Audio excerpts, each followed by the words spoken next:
Seperti yang sudah kita ketahui, bahwasanya umat Islam wajib mengimani adanya hari akhir, yang mana hal tersebut merupakan rukun iman yang kelima. Hari akhir merupakan hari berakhirnya kehidupan manusia dan semua makhluk di muka bumi, dan tidak ada satupun makhluk yang mengetahui kapan terjadinya hari akhir itu. Peristiwa hari akhir banyak dijelaskan di dalam Al-Quran.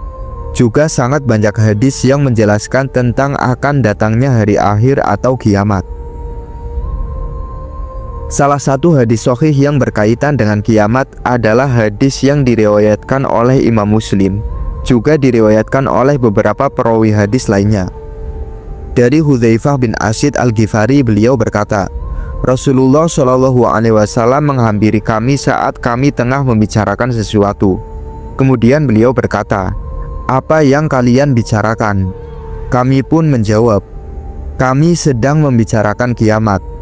Lalu Rasulullah Shallallahu Alaihi Wasallam bersabda, "Tidaklah kiamat terjadi sehingga kalian melihat 10 tanda-tanda sebelumnya, yaitu Dzukhon, Dajjal, Dabah, terbitnya matahari dari barat, turunnya Isa bin Maryam, Ya'juj dan Ma'juj, 3 gerhana, yaitu gerhana di timur, gerhana di barat, dan gerhana di Jazirah Arab, dan api yang muncul dari Yaman menggiring manusia menuju tempat perkumpulan mereka."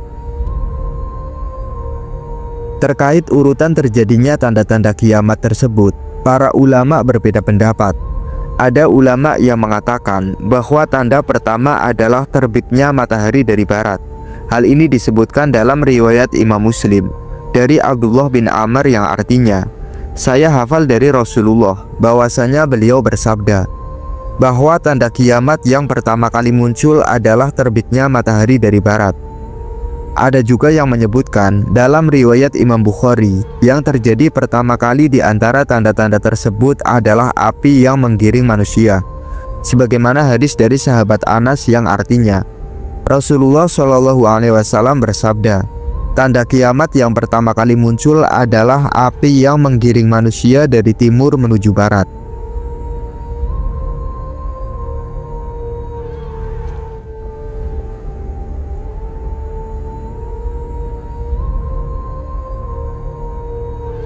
Masalah Dajjal ini termasuk masalah gaib atau samiyat, yang mana kita harus meyakini sepenuhnya, sesuai dengan kabar dari Rasulullah yang mendapatkan beritanya langsung dari Yang Maha Mengetahui terhadap perkara gaib, yaitu Allah Subhanahu wa Ta'ala. Ada beberapa riwayat hadis sahih yang menjelaskan tentang Dajjal itu, sebagaimana dalam riwayat Muslim dari Hisham bin Urwah, beliau berkata, "Saya mendengar Rasulullah Shallallahu Alaihi Wasallam bersabda, rentang waktu antara penciptaan Adam dan hari kiamat, tidak ada makhluk yang lebih besar fitnahnya daripada Dajjal." Hadis riwayat Muslim.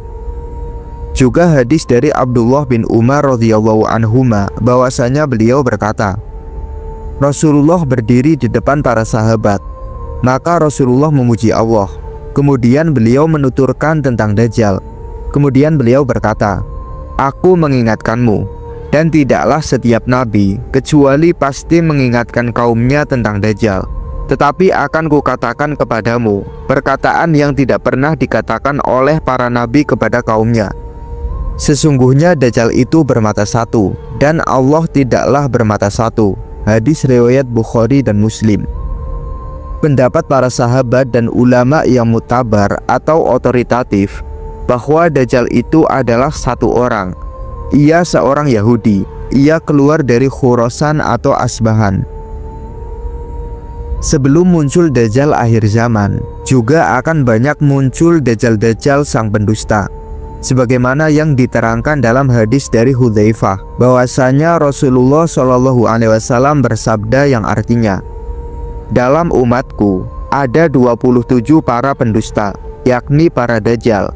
Di antara mereka terdapat 4 orang wanita. Sesungguhnya aku adalah penutup para nabi, dan tidak ada nabi lagi setelahku." Hadis riwayat Ahmad dan Tobroni. Kemudian Dajjal akhir zaman inilah yang nanti akan dibunuh oleh Nabi Isa, sebagaimana hadis berikut, "Dajjal itu keluar dari umatku. Ia tinggal di bumi selama 40. Kemudian Allah mengutus Isa bin Maryam yang seolah seperti Urwah bin Mas'ud, yaitu nama seorang sahabat Nabi. Kemudian Isa bin Maryam mencari Dajjal itu dan membunuhnya. Hadis riwayat Ahmad, Muslim, dan Al-Hakim.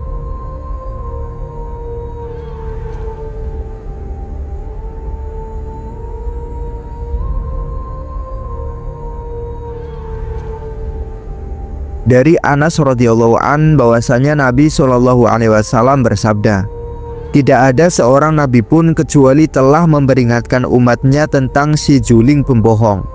Ingatlah, sesungguhnya ia itu juling, dan pada dahinya tertulis lafaz kafir." Hadis riwayat Bukhari. Juga hadis dari Ubadah bin Samit bahwasanya Rasulullah Shallallahu alaihi wasallam bersabda yang artinya, "Sesungguhnya Al-Masih Ad-Dajjal adalah seorang laki-laki yang pendek. Jarak antar kedua betisnya berjauhan, berambut keriting, buta sebelah, mata yang terhapus tidak terlalu menonjol, tidak pula terlalu ke dalam. Maka jika dia melakukan kerancuan, yakni mengaku sebagai Tuhan kepadamu, maka ketahuilah, sesungguhnya Tuhan kalian tidaklah buta sebelah." Hadis riwayat Abu Daud.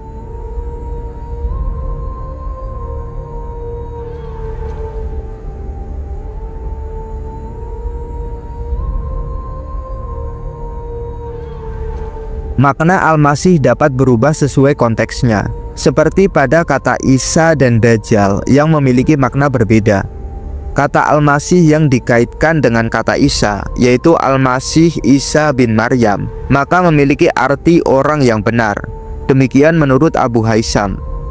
Menurut Ibnu Sidah, kata tersebut disandarkan kepada Isa karena kejujurannya, atau orang yang selalu berjalan di bumi dengan tidak menetap. Dan dengan tangannya ia mengusap orang yang buta dan yang memiliki penyakit kusta menjadi sembuh atas izin Allah, diterangkan dalam kitab Lisanul Arab. Adapun kata Al-Masih yang dikaitkan dengan Dajjal, yaitu Al-Masihud Dajjal, artinya sifat yang buruk dan buta matanya. Demikian menurut Abu Ubaidah dalam Lisanul Arab. Kata Dajjal itu sendiri memiliki arti menarik, menyerat, pendusta, pemalsu, atau seorang yang buta matanya. Jika dua kata digabung, yaitu Al-Masih dan Ad-Dajjal, maka memiliki arti seorang pendusta atau pembohong. Kata Dajjal sendiri ditemukan pada 4056 hadis. Sedangkan kata Dajjal yang diiringi kata fitnah atau fitnati Dajjal sebanyak 341 hadis. Dan kata Dajjal yang diiringi kata Al-Masih atau fitnatil Masihid Dajjal sebanyak 330 hadis. Adapun kata Al-Masih yang dikaitkan pada Isa disebut dalam Al-Quran sebanyak 8 kali, yakni pada surah Ali Imran ayat 45, An-Nisa ayat 157, 171 sampai 172, Al-Maidah ayat 17, 72, 75, dan At-Taubah ayat 30. Sedangkan kata Al-Masih Isa yang disebut dalam hadis terdapat sekitar 36 hadis. Dapat dipahami bahwa kata Al-Masih memiliki makna yang berbeda ketika disandarkan kepada kalimat lainnya. Jadi, kata Al-Masih yang disandarkan kepada Isa atau Al-Masih Isa mengandung makna positif, yakni jujur, nama gelar dan penghormatan seperti sultan, raja, dan lainnya. Sedangkan kata Al-Masih yang disandarkan kepada Dajjal atau Al-Masihud Dajjal mengandung makna negatif, yakni pendusta dan bahaya huru-hara akhir zaman.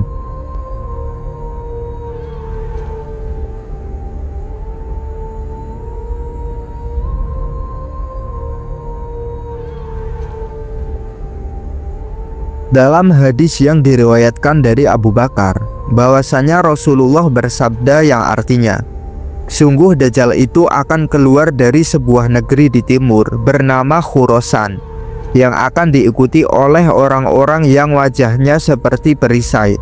Hadis riwayat Tirmidzi. Disebutkan bahwa Dajjal akan datang dari suatu wilayah yang sepi antara Syam atau Suriah dan Irak. Kemudian Dajjal akan membuat keonaran di seluruh penjuru dunia. Hadis riwayat Muslim dan Abu Daud. Rasulullah bersabda, Dajjal akan mulai muncul dan berkata, "Aku adalah Nabi." Lalu ia mengulanginya sampai akhirnya ia berkata, "Aku adalah Tuhanmu." Padahal kalian tidak akan melihat Tuhan kalian sebelum kalian mati, sebagaimana yang dijelaskan dalam kitab Hayatus Sahabah.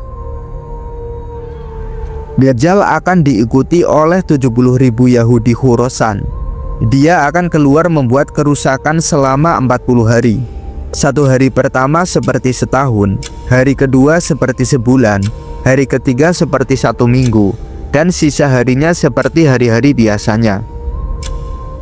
Dan dia akan memasuki setiap daerah yang ada di muka bumi, kecuali Mekah dan Madinah.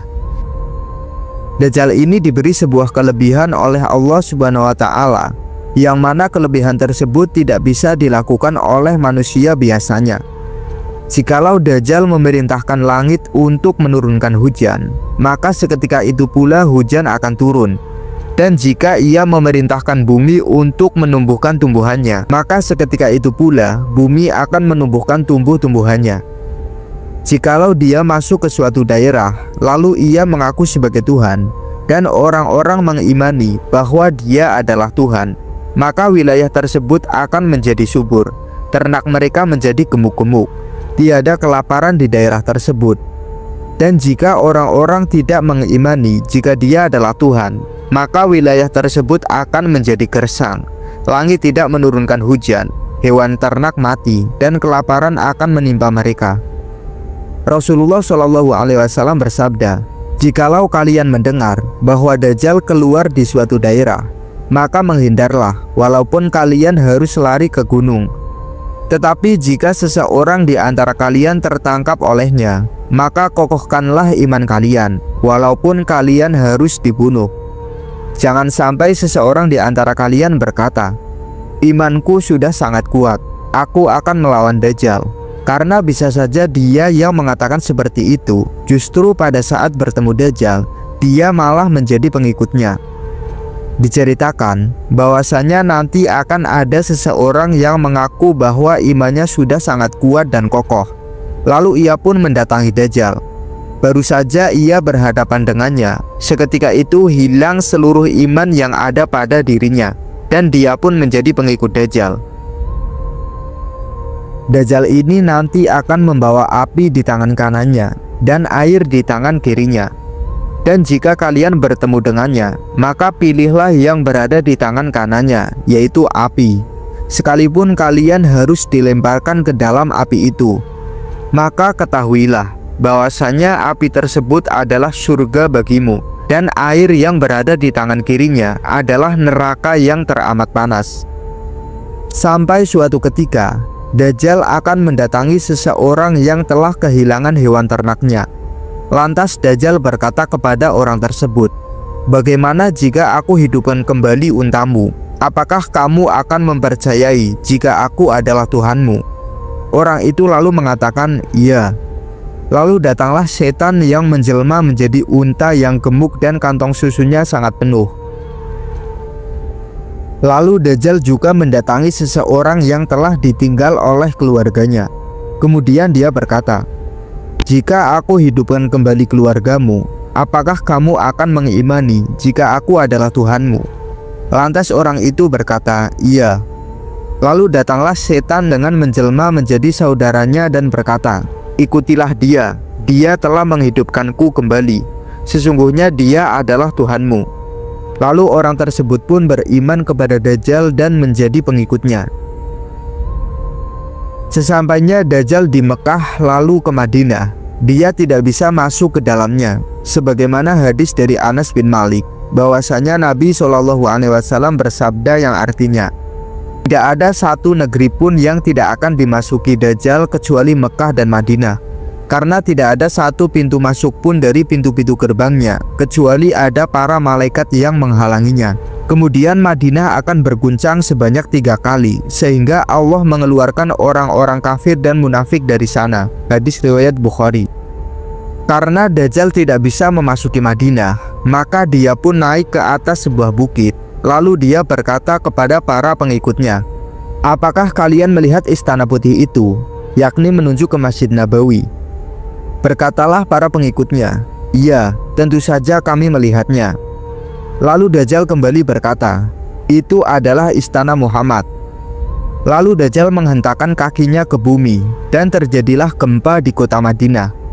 Maka semua orang kafir dan munafik yang berada di Madinah pun keluar pada saat itu juga dan menjadi pengikut Dajjal.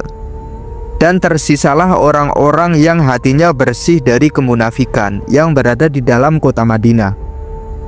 Lalu keluar dari kota Madinah seorang pemuda dengan sebaik-baiknya keimanan pada saat itu. Maka Dajjal pun menangkapnya. Lalu dia ingin menunjukkan kemampuannya di depan para pengikutnya. Kemudian Dajjal berkata kepada pemuda tersebut, "Aku adalah Tuhanmu." Lantas pemuda itu mengatakan, "Kau adalah Dajjal yang telah disampaikan oleh Nabi kami Muhammad SAW." Maka Dajjal pun mengambil gergaji. Dalam hadis lain dikatakan bahwa Dajjal mengambil alat yang tajam. Lalu Dajjal pun membelah pemuda tersebut dari ujung kepala sampai ke kemaluannya terbelah menjadi dua. Lalu Dajjal lewat di tengah-tengah belahan tersebut dengan disaksikan oleh para pengikutnya.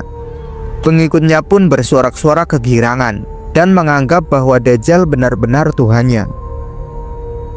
Lalu Dajjal berkata, "Bersatulah." Maka bersatu kembali jasad pemuda itu. Dajjal lalu berkata lagi, "Apakah kau sudah yakin jika aku adalah Tuhanmu?" Pemuda itu mengatakan, "Saya bertambah yakin bahwa kau adalah Dajjal yang disampaikan oleh Nabi SAW." Setelah itu, Dajjal pun tidak mampu menyentuh pemuda itu lagi karena Allah Subhanahu wa Ta'ala telah menyelamatkannya. Singkat cerita, Dajjal dan pasukannya pun meninggalkan pemuda tersebut lalu melanjutkan perjalanannya ke Palestina. Pada saat Dajjal dan pasukannya tiba di Palestina, mereka pun membuat istana di sebuah daerah yang bernama Babulut.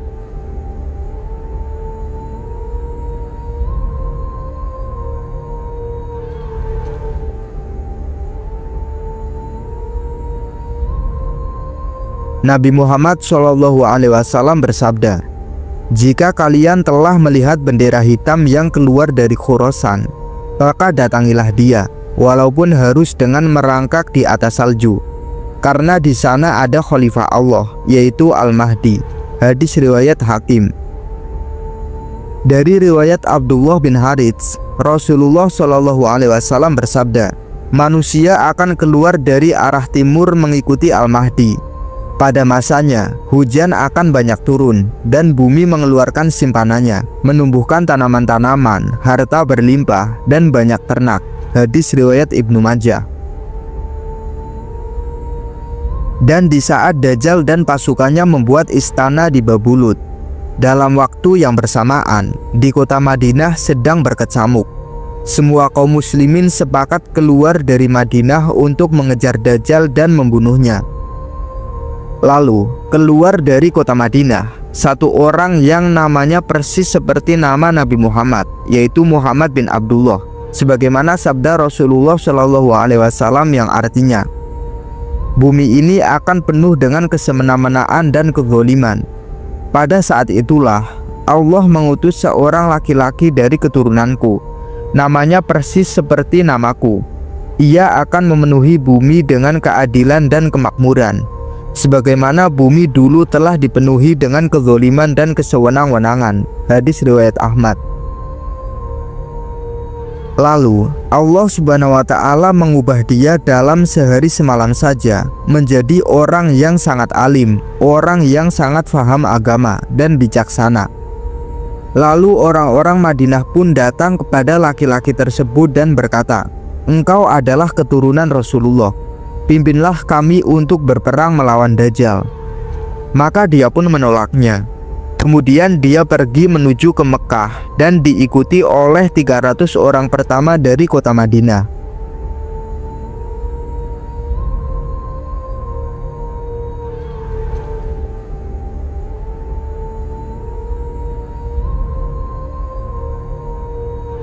Sesampainya di Mekah, dia melakukan tawaf.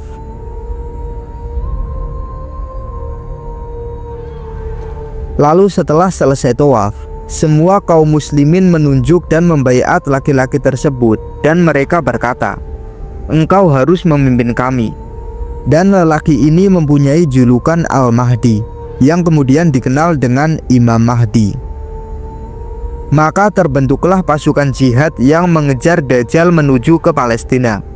Sebelum Al-Mahdi dan pasukannya sampai di Palestina, mereka berhenti untuk melaksanakan sholat di Damaskus, ibu kota Syria, tepatnya di Masjid Darul Baidho atau Menara Putih.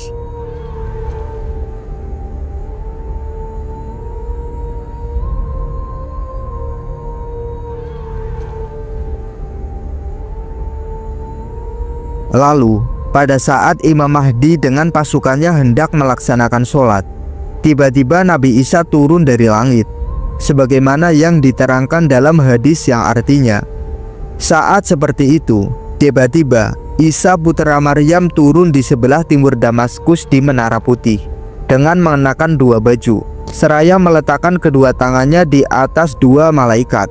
Bila ia menundukkan kepala, seakan-akan air pun menetes. Ketika ia mengangkat kepala, seakan-akan air pun bercucuran seperti mutiara. Tidaklah orang kafir mencium bau dirinya, melainkan ia akan mati. Sungguh, bau nafasnya sejauh mata memandang. Isa mencari Dajjal hingga menemuinya di Babulut, lalu membunuhnya. Setelah itu, Isa bin Maryam mendatangi suatu kaum yang dijaga oleh Allah dari Dajjal. Ia lalu mengusap wajah-wajah mereka dan menceritakan tingkatan-tingkatan mereka di surga kelak. Hadis riwayat Muslim. Juga hadis dari Abu Hurairah meriwayatkan bahwa Rasulullah SAW bersabda, Isa bin Maryam turun pada waktu sholat, dan Al-Mahdi telah membariskan manusia untuk mengimami mereka. Al-Mahdi berkata, "Wahai Nabiullah Isa, kemarilah, jadilah imam sholat kami." Lalu Nabi Isa menjawab, "Tidak, sesungguhnya sebagian kalian adalah pemimpin bagi sebagian yang lain, sebagai penghormatan dari Allah kepada umat ini." Hadis riwayat Muslim. Lalu mereka pun melaksanakan sholat, dan Al-Mahdi menjadi imam. Setelah selesai sholat, mereka kemudian menuju ke Palestina untuk memburu Dajjal dan pasukannya. Singkat cerita, Nabi Isa dan Al-Mahdi akhirnya tiba dengan pasukannya di depan pintu gerbang Babulut.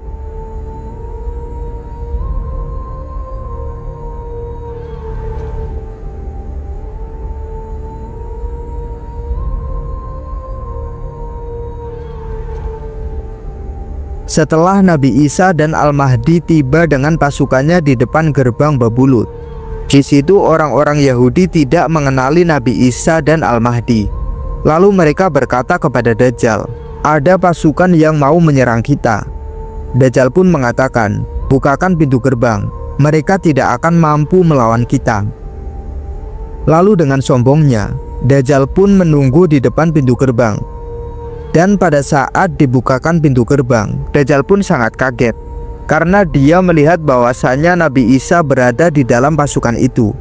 Dan di situ Dajjal sudah sangat mengetahui bahwa ajalnya akan tiba sekarang juga.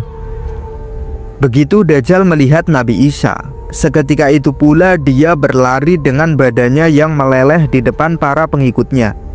Nabi Isa pun mengejarnya dan mengatakan, "Wahai musuh Allah, sekarang sudah tiba saatnya kau akan menemui ajalmu." Lalu ditusuklah Dajjal dengan tombak emas di antara dua matanya. Maka Dajjal pun mati, dan berakhirlah sejarah sang pembawa fitnah terbesar. Pada saat Dajjal mati di depan para pengikutnya, mereka semua ketakutan. Yang dulu mereka anggap sebagai Tuhan, sebagai yang perkasa, yang tak terkalahkan, ternyata sekarang telah mati dengan sangat mengenaskan di depan mata mereka. Maka kaum muslimin pun mengejar bala tentara Dajjal. Lalu bala tentara Dajjal pun berlari dan bersembunyi di balik batu dan pohon. Tetapi batu dan pohon itu berkata, "Wahai kaum muslim, wahai hamba Allah, ini ada orang Yahudi di belakangku. Kemarilah dan bunuhlah dia, kecuali pohon Gorkot, karena ia adalah pohon Yahudi." Maka dibunuhlah semua orang Yahudi pada saat itu, hingga berakhirlah peperangan terbesar akhir zaman yang dimenangkan oleh umat muslim di bawah pimpinan Nabi Isa dan Al-Mahdi.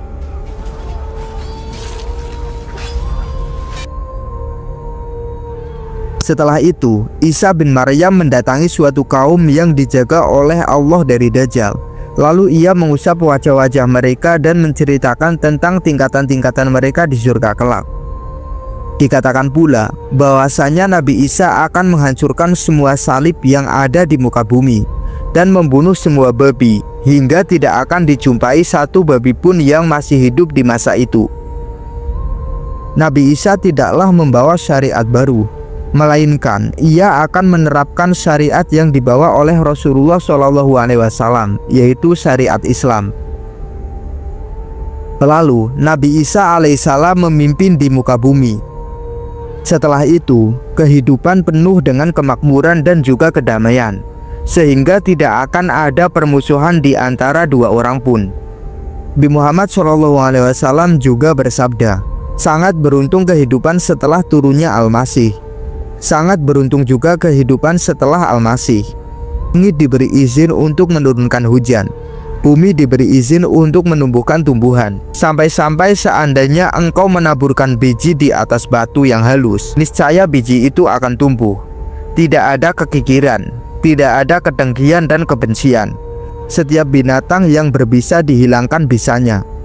Terwujudlah keamanan di muka bumi, sehingga harimau-harimau dapat bergembala bersama unta, macan bersama sapi, dan serigala bersama kambing.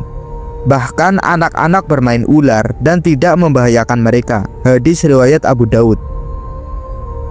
Nabi Isa akan tinggal di bumi selama 40 tahun. Kemudian Allah Subhanahu wa Ta'ala mewafatkan beliau. Kemudian kaum muslimin mensolatinya. Hadis riwayat Abu Daud, Ahmad, dan Ibnu Hibban. Juga dikatakan bahwa Nabi Isa nanti akan dimakamkan di Madinah bersama Rasulullah SAW, Abu Bakar, dan juga sahabat Umar. Wallahu a'lam bishawab.